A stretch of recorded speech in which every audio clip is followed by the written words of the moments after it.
Alright guys, a quick one. Here, I'll detail how to unblock iOS 26 FaceTime contacts on iPhone. So if at the end of this you find this offer informative, please don't forget to like and then subscribe.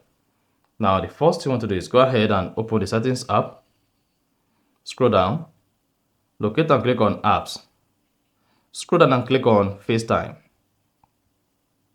Now scroll down until you get to blocked contacts and then click on it. Then it should say a list of all your blocked contacts.